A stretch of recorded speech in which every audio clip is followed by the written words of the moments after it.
Hi, welcome back to the tutorial series on Proximal One. So hopefully this will be a quick video. So we're just going to have a look at the envelopes. So in Unreal Engine's MetaSound graph, you've got an option of using two different envelope types. You've got the AD envelope, which stands for attack and decay, and you've got the ADSR, which stands for attack, decay, sustain and release. So attack is the attack time. It's basically the amount of time that the audio signal would take to fade in.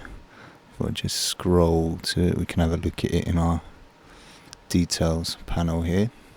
And then we've got our decay time. So what the decay time is would be, if you're using the AD envelope, it would be the time it takes for the audio to completely turn down, okay, so you can't hear it anymore. But when you're using the ADSR envelope, the decay time is the amount of time it takes for the envelope to reach the sustain phase.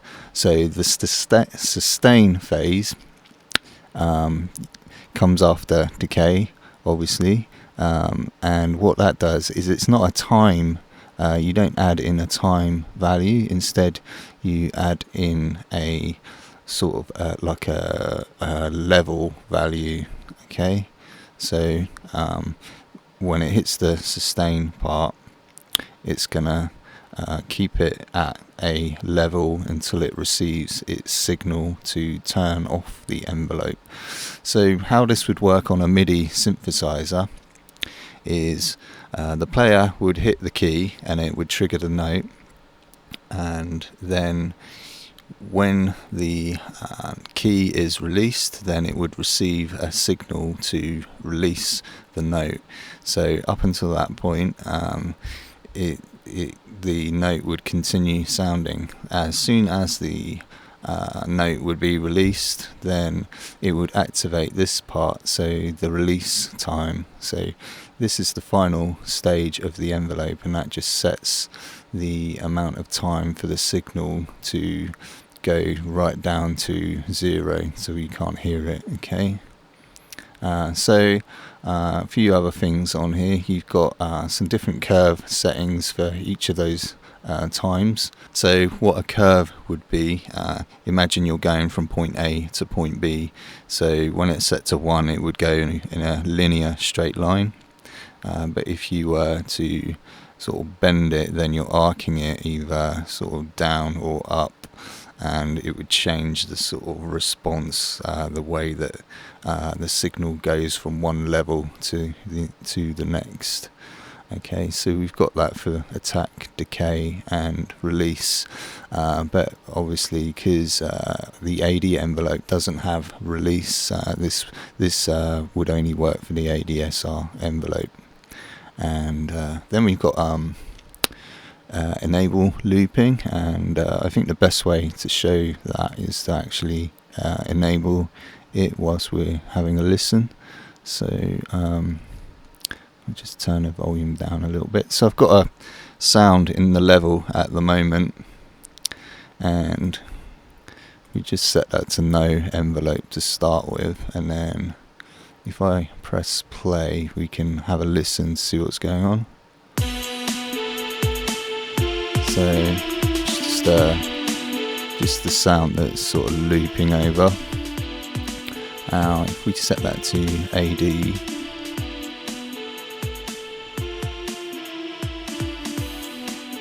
actually I'm on the wrong instance, that's why I didn't do anything. So if I try that again,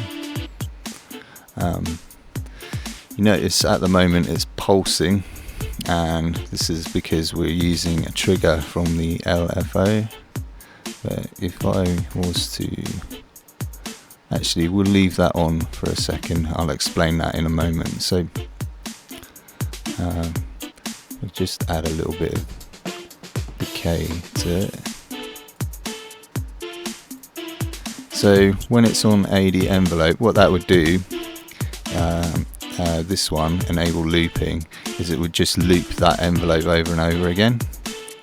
So regardless of whether you've got it triggered by something, so if we just enabled that, you can hear that envelope looping over.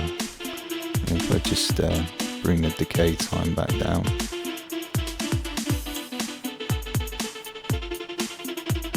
you can get quite a nice effect out of it. Okay, so let's just disable that. So if I change it to ADSR, now because ADSR requires a trigger off for the note, we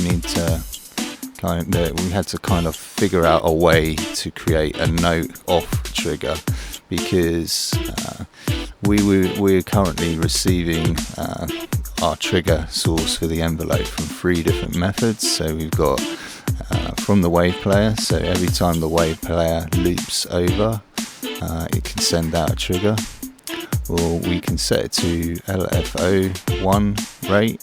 So what that is if I just come down to LFO1, and if I was to change the rate of the LFO,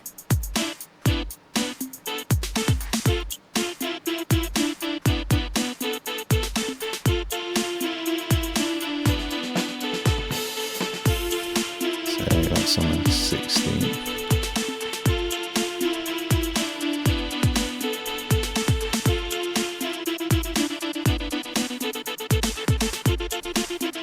So yeah, let me just turn that back down a little bit slow because it's distracting my thought process.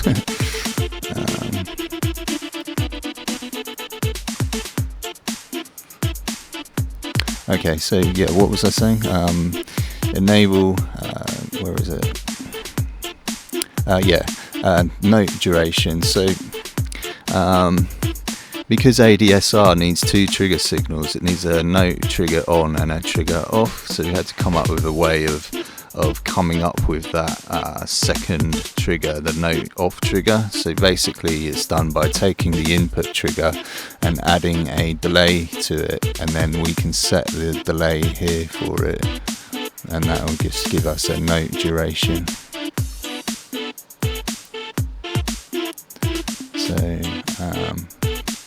So yeah, this is pretty much how it works. You can use a combination of these different triggers. If I was to disable the LFO1 rate trigger, you'll notice that we're not getting anything anymore. But if I set it to trigger from wave player, you can see what that does. If I just save that sec and click onto the wave player, and I set that to loop duration in beats. If I was to set that to like half a beat, then you can hear that it's triggering now, because it's receiving a signal from the wave player as a trigger signal on every like loop start. But having the option to use the LFO as the trigger source gives you a little bit more flexibility, and you can combine the different triggers as well. So you can use the signal from LFO1 and from LFO2 at the same time. So now you can hear like there's some double notes, which is quite interesting. So when you're triggering from the LFOs, you don't need to have any active sends, it will still work. So for example, I could even turn the LFO amount down. So what it will do is, when you're not using live editing mode, when it comes to selecting which meta sound it's going to use, it will do a check just to see if the envelope's actually using the LFOs, and if it is, then it's going to activate a meta sound that's got the LFO patch in its graph. So so I think that sort of covers it really.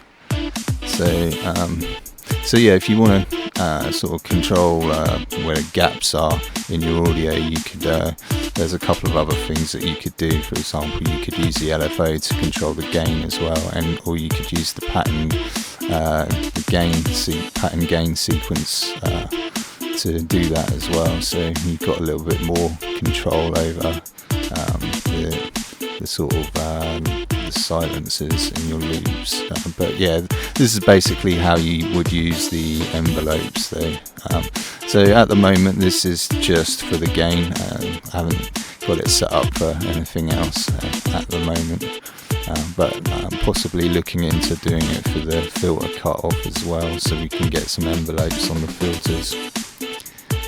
But it would probably mean creating a brand new patch in each MetaSound graph that's using filters, due to just the routing of it and the order of each component in the graph. But anyway, hope that made sense to you, and thanks for watching, and catch you in the next video. Okay, cheers, bye.